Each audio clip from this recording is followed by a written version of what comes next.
오늘은 사도행전 12장에 나오는 말씀들을 중심으로 해서 핍박을 받는 예루살렘 교회라는 제목으로 하나님의 말씀을 나누도록 하겠습니다. 어느 시대나 새 것이 등장을 하게 되면 그것을 쉽게 받아들이지 않습니다. 그것을 반역으로 알고 그리고 그것을 이제 스트라이크를 일으키는 것으로 여기게 되는 경향성은 역사 속에 줄곧 있어 왔던 그런 일인데, 유대교는 더 그랬습니다. 왜냐하면 유대교 자체가 너무나도 극단적 보수주의 경향을 가지고 있었기 때문에 이런 진보적인 성향으로 느껴지는 기독도당들의 모습은 용납할 수가 없는 그런 일이 됩니다. 그래서 노골적으로 이제는 이 배타적인 종교 간에 걸맞게 기독교를 몰아내고 타파하겠다는 의지를 강력하게 천명을 하고 나서는 게 이제 예루살렘의 교권주의자들의 행동이었다, 그렇게 볼 수가 있습니다. 그래서 교회적인 측면에서 보면, 기독교회적인 측면에서 보면 이때 일어난 핍박과 이런 것들은 핍박 속에서 또 교회가 어떻게 존재되어지는지, 그리고 그 속에 하나님의 역사가 어떻게 일어나는지를 보여주는 아주 위대한 사건이라고 볼 수가 있습니다. 그리고 하나님의 능력에 의해서 교회가 어떻게 구원되어지고, 하나님의 사람들이 어떻게 보호되고, 그리고 하나님 기뻐하는 종들이 어떻게 구출되고, 그래서 기어이 하나님의 일을 하게 하고야 마시는지, 이런 것들을 극명하게 보여주는 사건의 연속이 이제 12장부터 일어나게 되어지고, 이제 이 사건 이후로부터 이제 또 사울의 출현이 일어나게 되면서 베드로의 시대들이 이제 다 지나가게 되는 그런 일들이 일어나게 되겠습니다.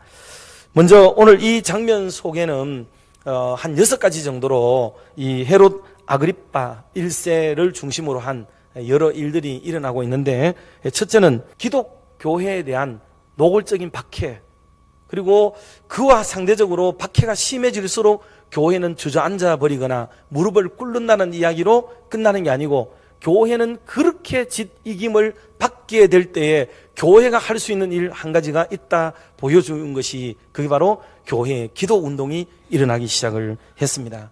이것이 놀랍게도 기독교 역사의 꼬리에 꼬리를 물고 끊임없이 반복되어지는 사건이 됩니다. 이것은 초대교회의 핍박만 그런 게 아니에요. 나중에 가면은 이 로마의 10대 박해가 일어날 때도 그러했고, 천주교의 박해가 일어날 때도 그랬고, 끊임없는 기독교가 박해, 탄압, 억압 이런 것을 받을 때마다 교회는 그때마다 뭐를 했느냐 하면 기도운동을 일으키는 그런 놀라운 역사를 보여주셨어요. 두 번째로는 처형 직전에 베드로를 감옥에서부터 구출해낸 사건인데, 이 사건도 단순한 하나의 사건이 아니라 이후로 일어날 수많은 하나님의 사람들을, 어떤 위기와 하나님께서 기뻐하는 백성들을 어떤 위경에 있을지라도 기어이 하나님이 책임지시고야 만다 하는 것을 보여주는 그런 놀라운 선제적 행동이라고 볼 수가 있습니다. 그리고 세 번째는 베드로가 그 기도하고 있는 성도들의 기도처를 방문하는 대목을 보이고 있어요. 여기서는 성도들의 연약한 모습, 그리고 믿지 못하는 우픈, 요즘 아이들 말로 슬프면서도 웃지만은 슬픈 그런 어떤 행동의 모습들, 믿노라 하면서도 믿음이 없는 현실적인 괴리감, 이런 것들을 보여주는 장면이 나오게 됩니다. 자, 그리고 네 번째는 탈옥의 결과 이 성내는 아주 시끄러워지게 되고, 거기서 정치적으로 자기의 영향력이 행사되지 못함을 깨달은 헤롯이 얼마나 속상해하고 자기의 계획, 구도 한 번도 바뀌거나 실패된 적이 없었던 이 모든 일들이 수포로 돌아가게 되고, 그리고 기독교 탄압, 지도자들 박해 이런 것들을 정책적으로 했었는데 이것이 무위로 돌아가고 실패로 돌아가고 말았다는 이 이야기는 우리에게 시사하는 바가 결론적으로 오늘 결론의 말씀이기도 한데 대단히 중요한 부분이라고 볼 수가 있겠습니다. 그리고 다섯 번째로는 결국은 신처럼 대접받기를 원했던 헤롯, 그는 영광을 자기가 다 얻으려고 했죠. 그리고 결국은 하나님께 영광을 돌리지 않은 나머지 비참한 결과를 가져오게 되었습니다. 그리고 마지막으로는 이 결론적인 말씀이 하나님의 승리, 그리고 교회의 부흥이 이루어진다. 그토록 교회를 탄압하고 박해하려고 시도하고 그것을 의도하면서 계획하고 시도했었지만 결국은 헤롯도 죽고 헤롯의 정책도 실패가 되어지고 오히려 기독교는 더 부흥하고 성장하게 되고 하나님이 이기셨다 하는 것을 보여주는 게 이게 12장의 전체적인 스토리라고 생각하시면 되겠습니다. 정치 지도자가 자기의 입지를 더 굳게 하기 위하여서 행하는 행동들이 뭘로 나타나느냐? 종교 탄압으로 나타나게 되는 거예요. 그래서 기독교가 그 시대에는 정치 지도자들, 특히 헤롯 임금은 분봉왕이에요. 분봉왕은 로마가 이스라엘을 다 다스리고 있고 거기에 로마 사람이 직접 와서 관리가 되면 좀 유대인 민족들이 잘 따르지 않을 수도 있으니까 여기에 유대 민족들에게 친화력을 가지고 있는 임금을 하나 왕으로 떡 세우고 저쪽에는 황제가 있는 거죠. 황제가 있고 분봉으로 왕을 세워가지고 곳곳을 다스리게 하는 이런 정책을 폈어요.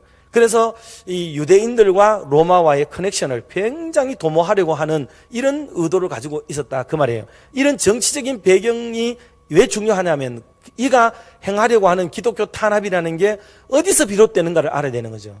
그게 제사장을 비롯한 유대인들이 배후에서 이들을 자기들은 정치 지도자들과 결탁을 하고 정치인들은 이 종교 지도자들과 결탁을 해가지고 지금 나라를 말아먹고 있는 꼴이 되고 있는 것이 됩니다. 이게 유대인들이 그때 당시 보였던 일이었고 그 사이에 기독교가 놓여져서 핍박의 대상으로 흘러내리고 있고 그 중에 일단 기독교를 박멸하는 데 있어서 첫 번째 타겟은 아무래도 야고보 불같은 성격 어디에나 막 뛰어나서고 뭐 그랬겠지요. 일일이 다 기록은 하고 않지만은 그리고 난 뒤에 베드로 1인자 베드로를 지금 죽이려고 옥에 가두고 이제 다음날 아침에 죽이려고 지금 마음을 먹고 있는 상황이에요. 지난번에 야고보를 잡아 죽였더니 유대인들이 너무 좋아하더라.